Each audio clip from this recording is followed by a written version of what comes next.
Selamat pagi, saudara dan saudariku yang kekasih dalam Yesus Kristus. Shalom, damai di hati. Renungan pagi hari ini tanggal 14 Oktober, judulnya Raja yang Baru Lahir. Mari kita berdoa. Tuhan yang baik yang bertahta dalam kerajaan surga, Tuhan pencipta langit dan bumi, Tuhan yang maha kasih dan pemurah, Tuhan yang penuh dengan pengampunan. Di pagi hari yang indah ini Tuhan, kami umat Tuhan yang berdosa datang kepadamu, mengucap syukur limpah terima kasih atas nafas kehidupan yang Kau berikan bagi kami. Pagi ini kami bangun dengan kekuatan tubuh yang baru. Dan pagi ini Tuhan kami siap untuk mendengarkan firman Tuhan. Kami butuh tuntunan Roh Kudus untuk menerangkan dalam hati dan pikiran kami apa yang akan kami baca dan dengar nanti. Sehingga membawa perubahan hidup kami lebih dekat dengan Tuhan. Terima kasih Tuhan, tolong dengar doa kami dan kebutuhan kami yang terbesar saat ini. Tuntunan Roh Kudus-Mu. Kami berdoa hanya dalam nama Anak-Mu Yesus Kristus yang menjadi juru selamat dan penebus dosa kami. Amin. Saudaraku, ayat renungan terdapat di dalam kitab Matius 2 ayat 11. Firman Tuhan, maka masuklah mereka ke dalam rumah itu dan melihat anak itu bersama Maria, ibunya, lalu sujud menyembah dia. Orang Majus itu berangkat sendiri dari Yerusalem. Malam sudah tiba tak kala mereka meninggalkan pintu gerbangnya. Tetapi dengan kesukaan besar mereka melihat bintang itu pula. Dan mereka ditujukan ke Betlehem. Mereka tiada menerima pemberitahuan lebih dahulu tentang keadaan Yesus yang hina sebagaimana yang telah diberikan kepada gembala-gembala itu. Sesudah berjalan begitu jauh, mereka dikecewakan oleh sikap masa bodoh di pihak para pemimpin Yahudi dan telah meninggalkan Yerusalem dengan keyakinan yang kurang besarnya daripada keyakinan ketika mereka masuk ke dalam kota itu. Di Betlehem mereka tidak menjumpai pengawal kerajaan yang ditempatkan guna menjaga raja yang baru lahir itu. Tidak ada orang terhormat dunia ini hadir di situ. Yesus terbaring dalam sebuah palungan. Hanya orang tuanya, petani biasa yang tidak berpendidikan, yang mengawal dia. Mungkinkah ini gerangan dia yang tentang dia tersurat?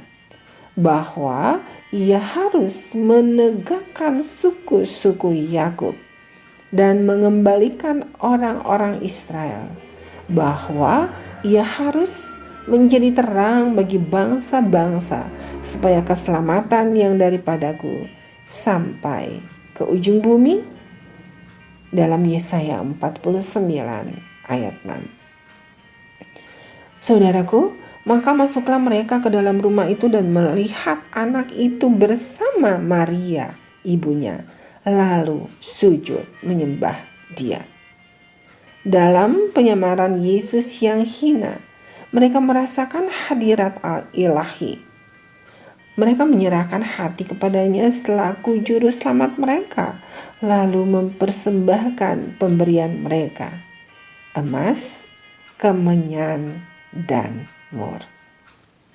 Betapa ajaibnya iman mereka itu. Mungkin dapat dikatakan mengenai orang Majus yang dari timur itu, sebagaimana yang kemudian dikatakan tentang penghulu laskar Romawi.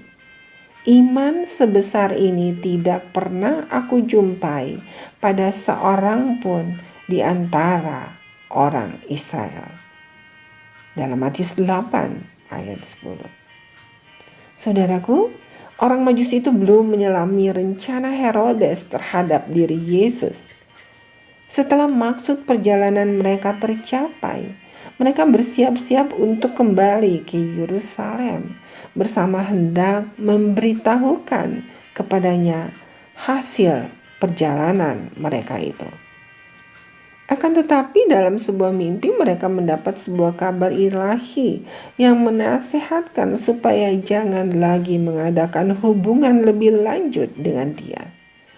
Dengan menghindari Yerusalem, berangkatlah mereka kembali ke negerinya melalui suatu jalan lain. Demikianlah juga Yusuf mendapat amaran supaya melarikan diri ke Mesir bersama Maria dan anak itu. Maka kata malaikat itu, "Tinggallah di sana sampai aku berfirman kepadamu, karena Herodes akan mencari anak itu untuk membunuh dia." Yusuf menurut tanpa bertangguh dan berangkat berjalan pada malam hari supaya lebih aman. Dengan perantaraan orang Majus itu, Allah telah membangunkan perhatian bangsa Yahudi terhadap kelahiran anaknya. Dalam The Desire of Ages, halaman 63 dan 64. Mari kita renungkan lebih dalam. Mungkinkah Tuhan menggunakan seorang non-Kristen untuk melakukan apa yang Dia inginkan seharusnya saya lakukan? Mari kita berdoa.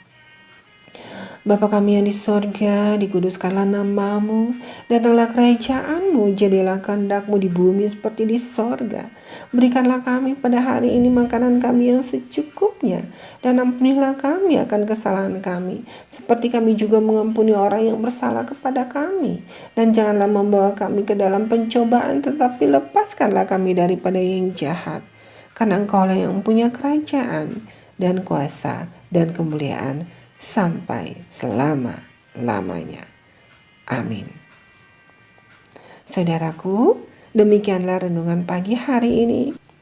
Selamat beraktivitas, Tuhan Yesus memberkati. Amin.